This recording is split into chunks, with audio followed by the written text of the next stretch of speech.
So let's go ahead and jump into the town hall because we want to talk about some things that's going on in the organization, where we're going as we go forward with the organization. So I do have some slides in there. So this is a picture of our medical center, I believe. Next slide. All right, so this is our mission. The mission has not changed. Have we all seen this before? Okay, so make sure that we know this mission, we should work towards this mission, because really the veteran is the reason we have a job here. We are employed to take care of veterans. The veterans are our bosses, veterans are the reasons we have a job. So we've got to make sure that we remember to put them front and forward in everything that we actually do and all this care that we provide here in the organization, because that is the key for what we do and why we're here. So we want to make sure that we cherish the veterans, put them first, and really make sure we wrap our services around them, because they are key. Does that mean that you as an employee have to be abused? Absolutely not. Does that mean you have to be mistreated? Absolutely not. But what we are in the business of healthcare, and healthcare is a customer service field that we're actually in. So when the veterans come to see us, they are not feeling their best. So every veteran that you encounter, that's the first thing you should remember. How can I help that person to feel better about where they are in their health journey experience at this time? Because we don't know what news that veteran may have heard. We don't know if that veteran was told they were just diagnosed with terminal cancer at that point. So we don't know where they're starting from at that point. So our job is to try to render the best health care and the most compassionate care we can. We can't meet them where they are. We have to meet them at a better place and hope that your engagement may be the difference in making that person have a good day or a bad day. Okay, at that point. That's what we do every single day.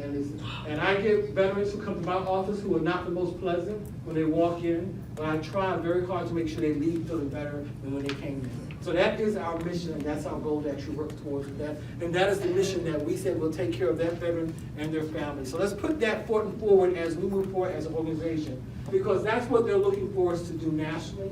That's what we're looking for us to do, and that's what every one of our competitors are looking to do, is to provide better care and more compassionate care than we do, and no one does it better than VA, because we are the only healthcare system that provides comprehensive health care throughout the veteran's life, and we have to remember that. So we are the veteran's choice for health care, and only we can have the veteran leave our care and want to go somewhere else to seek services, because we aren't being compassionate in that care delivery. Next slide. I'm not going to go through all of this. It's a very busy slide. It talks about all the things that we do here at Charlie Norwood, but those are the missions of the VHA. Those are very, have I bored people? People just leave it out. This is the best part of the thing. Look at this. We got mass exodus taking. I'm going to lock the door next time, so you're going to lock They say, can you believe this? Somebody locked the doors. I'm just getting started, and they're walking out. And look, they're running down the hallway. They just won a plaque, and they're running. Did you see it? Did you get that on camera?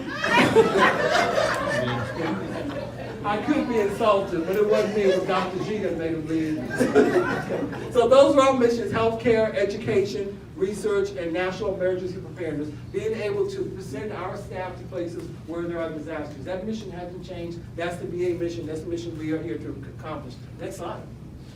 Okay, we can hit all the slides and get through all those things. Those are our core values. We want to make sure that we remember those. We want to make sure that we have those in the front of mind of what we're talking about. This is just a reminder for us of why we're here and those values that are important to us that we need to work on and continue to work on and put forward with us. Any of those values anybody disagree with? Sounds like everybody's in complete agreement with those, so let's go to the next slide. We're going to talk a lot about them. So let's talk about Charlie Norwood in AES 2020. We had some good news in AES 2020, and then we've got some news that we still have to continue to work on there. The all-employee survey, how important is that to us as an organization?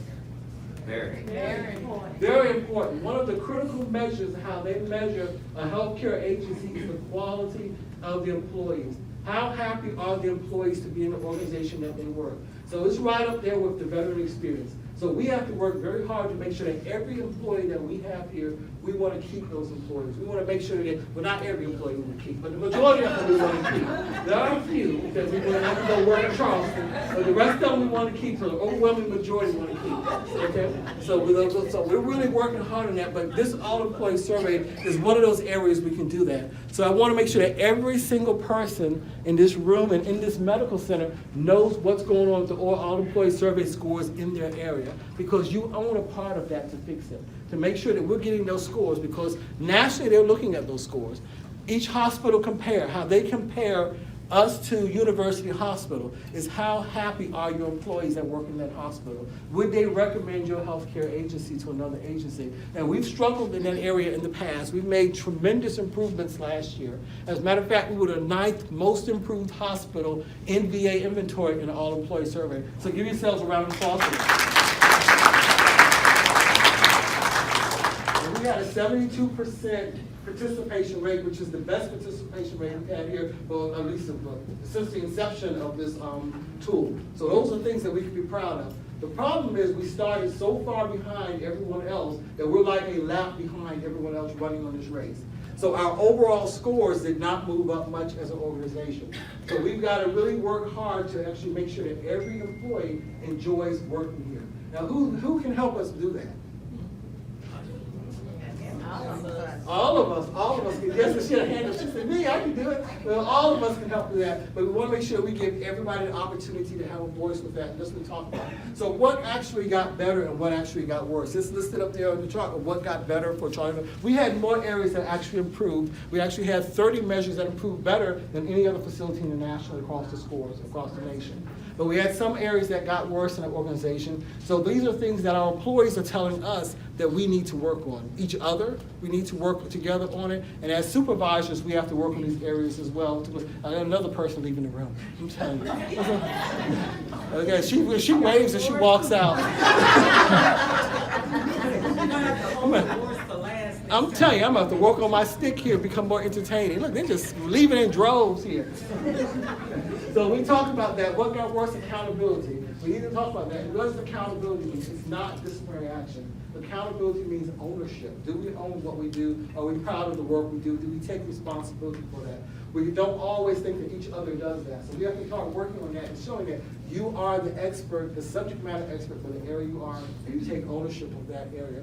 Workload, we're looking at that piece. One of the areas they talk about is hiring, getting more staff in. We listen to you. We've heard that, I've heard that, and I've heard that. And so we've added 200 more positions to our authorized ceiling for who we hire. Now we got to get them through the door and get them in here to the facility. So now I need everyone working together to actually hire with those. We're meeting with HR. HR is committed to try and bring them through the door. Your supervisors are working hard. We need everybody working to make sure we hire those individuals and bring them into the organization as we continue to bring them in. Because we've made tremendous strides in our hiring. You know, we've hired more people than we lost over the last year. In fact, we got a net gain of 34 people. When you think about 34 people, that's not, you can say, well, that's not a huge gain. It is, but that means you've actually hired back every person who has left, a person to replace them, plus an additional 34 individuals on top of that. So hiring is working, is bringing people in, but we've got to get more people in. So we've got to get to that 22,555 persons ceiling is what we want to get to with our staff. So we need to work on actually hiring it. And that's 200 additional positions that we've added on that process. Communication. We've got to work on that. We keep talking about communication as a problem. We met with the Leadership Council, which is all the senior leaders in the organization, your service chiefs, along with the senior leaders, and talking about some things we want to do, but we also want to hear what we can do as an organization to help improve communication. And one of those is having this town hall type forum, so we can actually make sure you get the most accurate information, and we're able to address the rumors and any other questions that are out there that come up in that process on that. And so those are our priorities. But I also want to point out one of the most critical areas they talk about is the best place to work.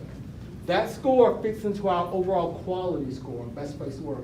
That is a measure that they measure this medical center against every medical center in our community with as they look at those scores. And it boils down to 3 questions that are on your AES score.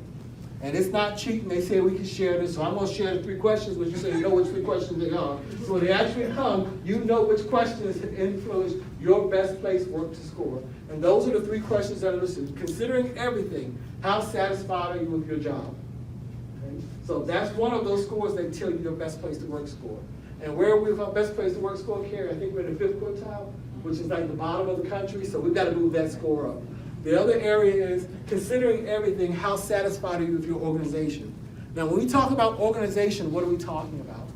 We're talking about your medical center at that. So they're not talking about your individual work unit, your work section. They're talking about the overall medical organization when you see that question on the AES score.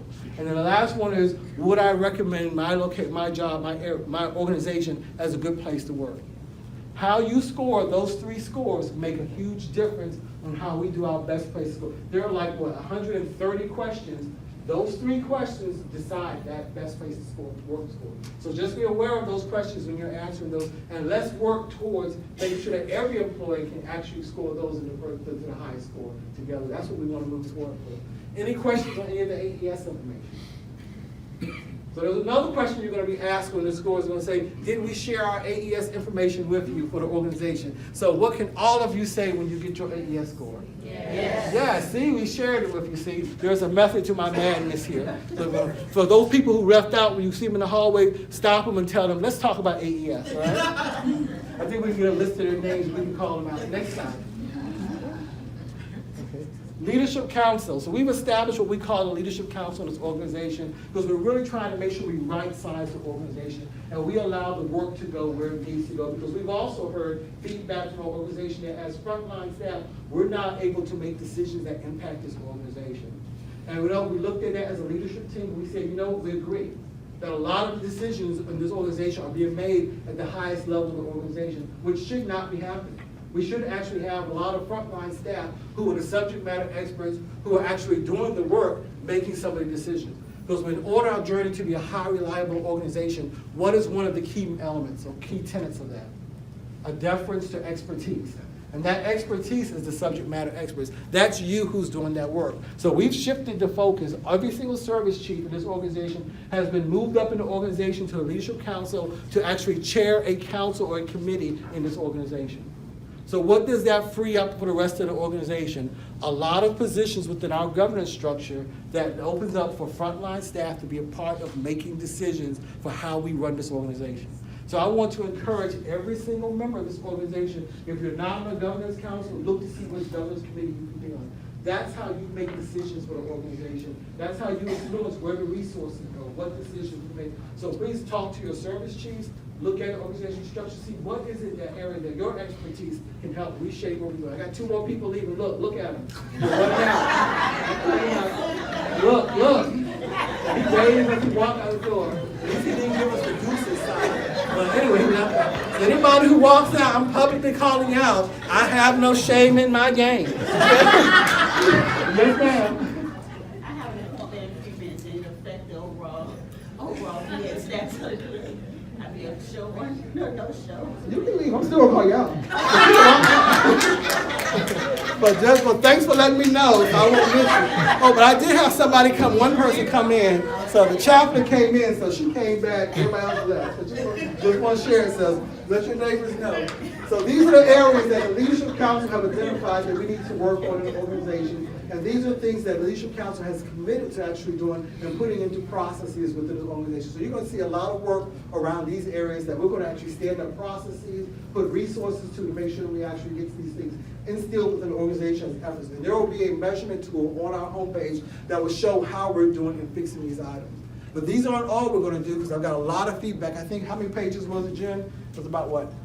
30-some pages of information, fine print that said things we have to work on. So we're going to work on, but most of those weren't about me. They were most about Dr. Ginger Polly. So I just want to share that with you. So we're going to continue to work on those things and move forward. So next slide. Okay. These are some of the things that we did accomplish and that we are working towards accomplishing in 2020. We have a grounds contract. Who thinks we need to improve the appearance of our grounds? All right, so we've got a grounds contract that will go into place in February. We had an example, and they were hard-working individuals. We had exactly 2 people responsible for keeping the grounds up of uptown and downtown campus. Responsible for cutting the grass, blowing the lawns, cutting the leaves, picking up trash, all that. 2 people.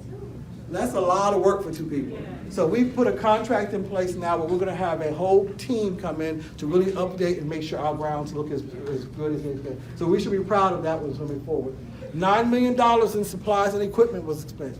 Do you believe that last year? We bought $9 million of equipment. That is the most equipment in dollars that we have spent at one time. And thanks to your logistics department, we actually got all that money. So we brought in a lot of equipment last year to include a Da Vinci robot, a new robot for your urology services. Okay? We've hired more staff than we left. Oh, let's hear from look. I had my head turned. Nova ran out y'all watch the doors, this door and that door. They're moving fast now. They're timing it, so when I turn my head, people run out the door. I'm telling you, we got some slick customers in this audience. We have closer attention to these people. Oh, she came back. She said, okay, not me. Oh, she just left her jacket. Look. Oh, no. She said, yeah. I'm just pointing out, just sharing.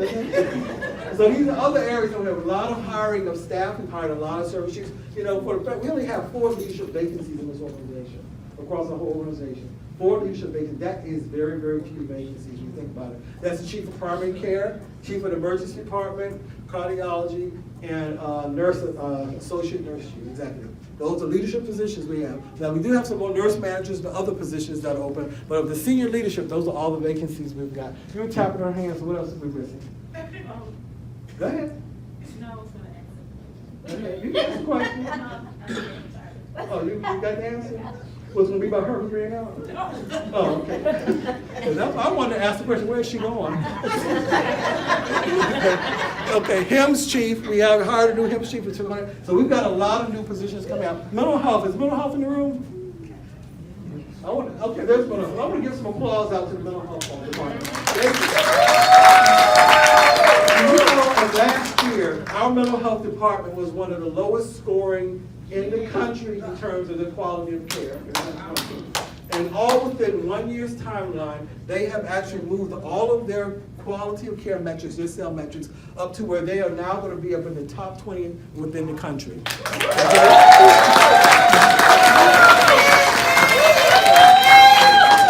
We're talking about some significant improvements. That's in their population health coverage, their continuity of care, and their experience of care. And that's their veterans telling them that your care that you're giving is some of the best that you'll get. They've actually moved that up. And what was it, 1 whole deviation or 2? 2 deviations from the standard of mean they moved up. That is tremendous work in that department. Yes, ma'am. When will the HIMSS chief be on board? Mr. Reed, do we have an idea when she's going to be here? She was selected at the end of last week. The packet is going before the board that determines. She was selected last week. Her packet is up at the board level to determine the rate of pay that she will get. And once that comes back, then an EOD will be negotiated. But I would expect within 6 to 8 weeks. In 6 to 8 weeks, so that selection has been made. Other questions? So what that shows is that the mental health team focused down, put in processes in place, and made huge improvements in their sales scores. And that's a very competitive market. So they show that we can do this if we want to actually move our quality of care scores. We just have to really focus and make those a priority for us. And that's what the organization is going to be focusing on. Next slide. Okay. This is the organizational structure, just in case nobody knows who we report to in the organization. So we put the base up so we know how the organizational structure flows. So who's in what line of order within the organization? Because there was some feedback on our all-employee surveys that I don't know who to go to get things addressed or get things fixed. So this tells you how the line of reporting goes within the VA and who falls in what structure and how they go up. So my boss right now is an interim network director, which is Scott Isaacs, who is the permanent director at Charleston. He's filling into that position. Then it goes up to the acting executive in charge, who is the executive in charge, he's not acting, he is the executive in charge. And then it goes up to the secretary of the VA and then up to the president. So that's the reporting chain of how we fall in the order. So if everyone knows if there's issues you need to elevate up, that's the organizational chain that exists. Next slide.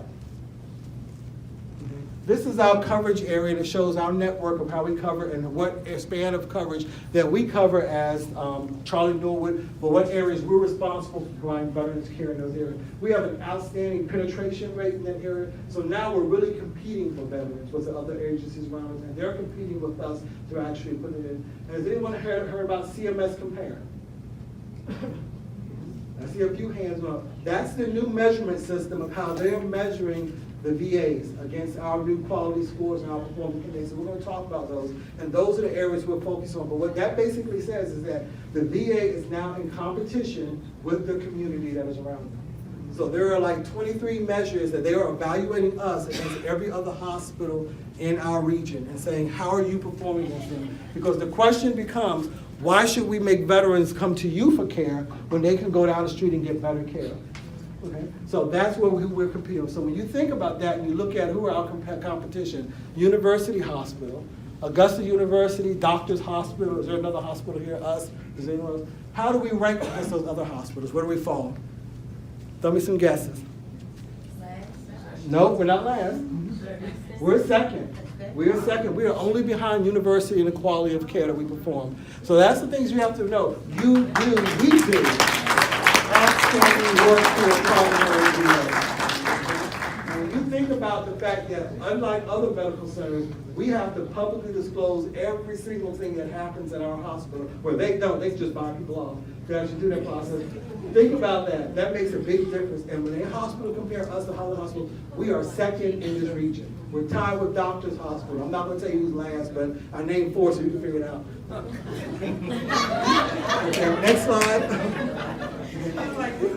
This is our leadership structure that we're actually talking about, and we did the leadership council, so this kind of has the basis of everybody in the organization, who they report up. This is actually going to be on the org chart. And the reason we want you to see and know who's where, so that everyone in this organization knows how to get information through the organization to resolve issues. Because one of the things we want to make sure of, that we do not have a stovepipe or a process that prevents great ideas from moving forward in this organization.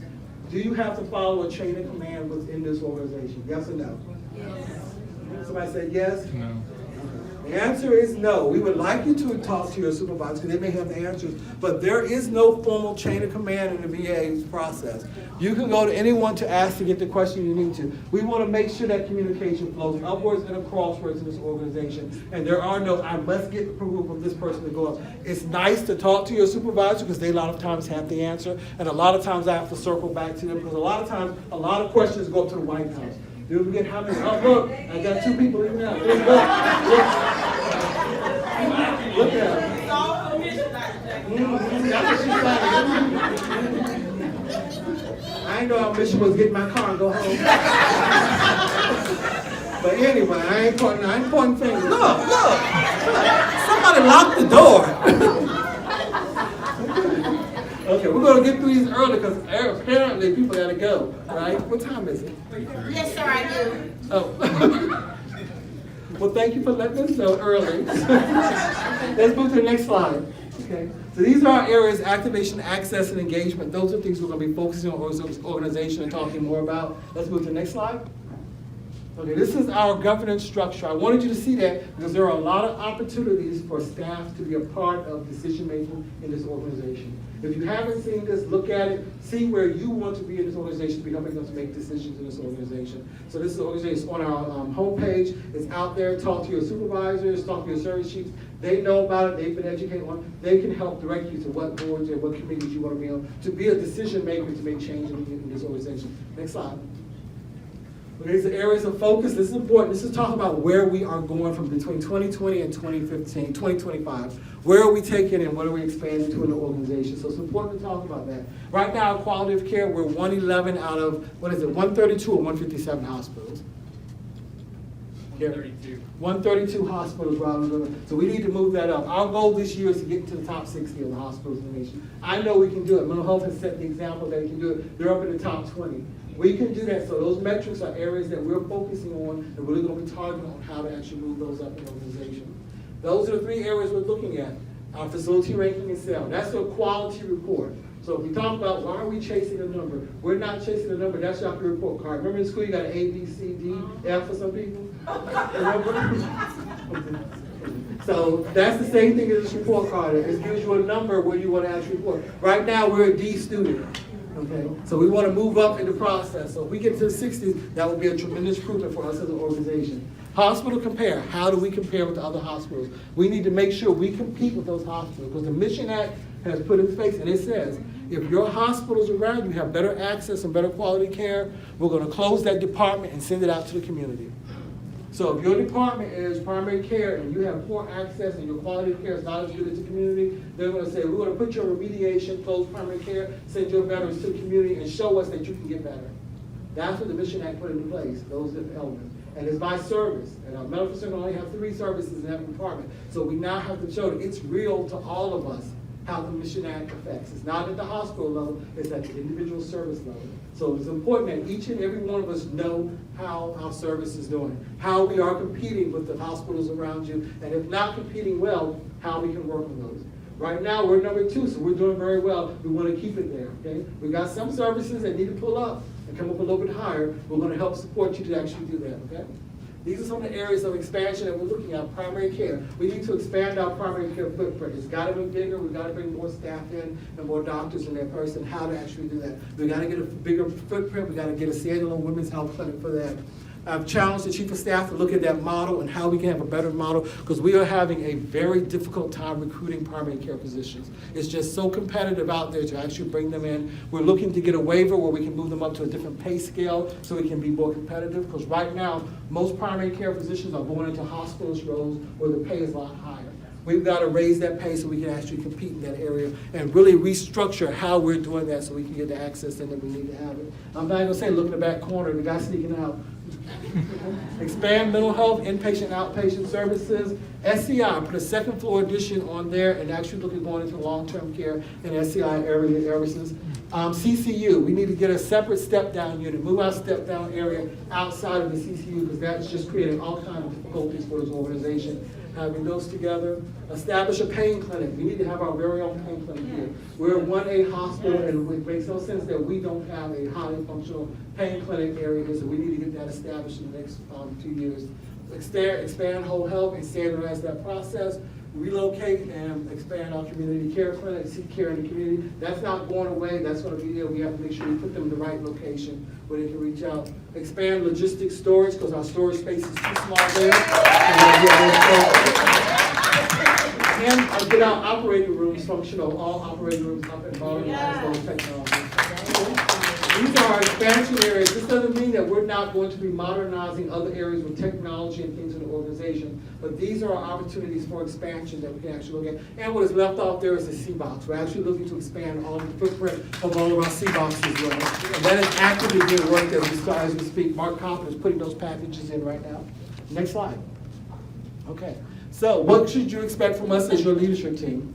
Professional and safe environment. We want to make sure your environment is safe to work in. If it's not safe, we want to know about it so we can make those areas to get it fixed. And the only way we know if it's not safe is if you let us know and communicate that and tell it to us. We'll tell it to the director, okay? Opportunities for learning and growing. We need to be a learning organization. We're going to invest in education. We're going to invest in getting some grand rounds here, really talking about how we can expand our education as an organization. Supplies and equipment you need to do your job. If you don't have what you need to do your job, do not suffer in silence. You have to let us know so we can get, that is what that DMS board is for. If you got something up on your DMS board that's been sitting there for a while, like turning colors, you might want to bring it up to our board. You can come to the executive enterprise huddle and bring it up if it's not moving in your organization. That is my invitation to you. If something is not moving on your DMS board, go to your PINTAX huddle, then come to my huddle, which is the executive huddle. It's at 10 o'clock every morning that we actually have that huddle board. You can actually come and see what fun your service chiefs have. It is a great time, let me tell you. They love it. They come to that meeting. It really is a great time. They can't wait to be there. They actually love coming to that meeting. I'm not saying that tongue in cheek. I have a ball. So I see it's the place to be at 10 o'clock. If you haven't been there, you have the information you need to be well informed. We want to make sure you're well informed about everything that's going on in the organization and know what's going on in the medical center. Next slide. What we expect from you is the process that we want you to do to respect our patients, to respect each other, look at volunteer opportunities, learn, take advantage of this organization, actually grow within the organization. Never neglect a safer work process. We want to make sure that safety is number one for us as an organization. And share your ideas on how we can improve the veteran experience and how we can make things better. An organization that doesn't share ideas from the front line is an organization that does not grow. So we need your information from the front line in order to, because trust me, all the ideas are not up in the front office. I can tell you that they just aren't there. I've looked, they're not there. So we need all the ideas to come from everywhere else in the organization. All right, I think that's it. Next slide. Okay, well, that's high reliability. We talked about that through the whole slide, so I'm not going to belabor that. Next slide. Okay, and 6 key points. Your healthcare system, this is yours. This system belongs to you. It doesn't belong to me. It belongs to you. The lifespan of any director is about 3 to 4 years. So I'm in year 3 at this point. So 3 to 4 years, and then they usually move you to somewhere else. So the thing is to know that this is your organization. You are the ones who are here, going to be here the long time, not your directors. Directors move around and they go from place to place. It belongs to the employees, the process. Take ownership of it. If something needs to be changed, let's change it. This is not an organization where you don't have the power to change it. We want you to change the organization. And our bottom line is service to our veterans, service to our patients. That's what we're really here for, the process to do with that. And thank you for selecting us as your employer. So I think I had a couple things on Ask the Director in there, but we can also ask the Director if you have any questions in the room that you want to ask before we leave. Everybody silent because they kept us here way too long. She's looking at her clock. I saw that. She's looking at her watch. Saying, "You talked too long." Any questions? I want to share a couple of Ask the Directors. We do. Has anybody seen the Ask the Director site on the homepage? You know, it actually works. If you push that button, it actually comes to me. We can get you answers for those questions. So it really does work if you put it in there. And I read some of the things some people said. They're like, But somebody read it and said, okay, we can answer this one. And I'm surprised that nobody has used any foul language on there. So that's actually a great thing, actually. So let's talk about parking. We've got a lot of comments about parking. What are we doing about parking for veterans, and what are we doing for parking for staff? So we are working on that parking seriously and trying to get it. We have a valet parking contract that will be coming to Uptown area for our veterans. So if you know where the director's suite is located here, that area, that parking lot, right outside, is going to be turned into valet parking. And that back row there, we took about 100 or 100 slots, I believe, to make sure valet parking. 130 slots is what somebody said, slots that we're going to actually move to that. We have the parking lot in the back. We've got a shuttle that runs every 15 minutes. And believe me, we've got it good here at Augusta in terms of parking. If you go to Birmingham, you have to park 4 blocks from your hospital. So you either take the shuttle, which doesn't run every 15 minutes, and it's always crowded, or you have to walk 4 blocks. So we just have you walk maybe a block up the hill to get into the facility. And we made it well lit, and it's a lovely path, and on a spring day, you can even see some birds. So it's a great walk. So please take advantage of that parking lot. So our supervisors and service chiefs will make that mandatory parking for you. Okay? So we are working to resolve that parking structure issue. Okay? So the first 4 parking, Hem's cheap, we got that selection made, so that was a question I got. Here's what else we got here. The cafeteria food, one of the questions was, applause over here. Okay, one of the questions was, how come they only serve pork at breakfast? So we know they do have turkey at breakfast. We talked about beef, they said that really doesn't sell. So they are working hard to actually expand the menu, but the limits they're caught in is if they if more people go there, then they're able to expand the options they do. So I'm working with their leadership to actually see what we can actually do. And the good thing about it is their sales have gone up, so they're really looking at creative options to actually improve their canteen menu uptown as well as downtown. So more to come with that. But they do have turkey sausage in the morning for those individuals who don't eat pork. Okay. Where's the other one? EMS, that's what about cleaning and trash and not picking up the trash in my office and areas. We have tried for the last 2 years to hire EMS staff. That is one of the hardest areas to hire because we have a tremendous turnover problem in EMS staff. I mean, we hire 3, we lose 4 EMS workers. It's just the nature of the beast. Plus we have that added requirement that we can only hire veterans to that location. So we've been working with Mr. I'm drawing a blank on his name, the chief of EMS, Russell, yeah, Van Horn. And we've been working with him on that process, and he's actually looking at doing a contract to actually take some work off of his staff to actually have a contract to help supplement that, but we can actually get better services for organizations. So he's working on that contract. So look for a contract to supplement our EMS coming in the next year. And carpet in the dorm area, they put up, someone from the director office come down and look at that carpet. I have looked at every fiber on that carpet. I've been down there multiple times, the carpet. We need to remove the carpet. I want all the carpet taken out of this organization. We know we can have it. And we are working with that, but the amount of carpet that we have exceeds what I can pay for out of my budget that they will allow me to spend for. So therefore, we have to go in for a skip process to get an authorized approval to actually move the carpet. So that's what we're putting in for, because we have a large carpet areas that need to be removed. There are some smaller areas that we are doing in-house and actually changing the carpet out. But for the volume of carpet we have, we do have to get a national contract to do that. And I have to go through the process to get approval to do that. Smoking shelters, they said move the smoking shelters someplace else. We are gonna regularize those smoking shelters. We're gonna actually put them where we have the, bus transit areas, so people can have heated and air-conditioned places to stand as they wait for our bus system that runs how often? 15 minutes. Every 15 minutes, perfect, so we're working on that. Only a page left, so we're pretty much done here, okay? And then this one says attendance. I would like to know the policy for people who come to work 10 to 15 minutes late every single day, and never that they come in, and the timekeeper says that we have to allow that because the union says so. Okay, so let's talk about that. What about people who come to work 10 minutes, 15 minutes late every day, and the union says it's okay? Is that okay for supervisors? Okay. Okay. What is the process that you would do for that? Okay, so what is it, if I show up 10 minutes late every single day, what would you do? You would counsel me at first and tell me you're showing up late 10 minutes late. Then if I continue to do that, what is the leave increments in? 15 minutes. So if I show up 10 minutes late, if I was your supervisor, I would tell you, well, you got a 5-minute break that you can go on, and for those 15 minutes, I'll mark you as AWOL, okay? So that's how that works, so the process. So you don't want to do it on incident number 1. You don't want to do it on incident number 2, but on incident number 3, you AWOL, okay? So have that communication. You can't mark somebody AWOL and put them to work. So if you come in at 10 minutes and I put you to work, and you go to work, I can't mark you AWOL because you have to be out how long to get AWOL? 15 minutes, but that is the appropriate way to manage that with someone that's coming in late. So if someone is habitually late, they're late. If I show up 6 minutes late, same process applies to that. If you're someone that's habitually late, it's not approved, and it's not approved anywhere in the contract, and the union can't tell you it's okay because it's not. Okay? Okay. Any questions for anybody before we end? All right, thank you so much, everybody. Enjoy the rest of your day. Oh, I'm sorry, Charlie's Chicken. Who's got the most noise for Charlie's Chicken?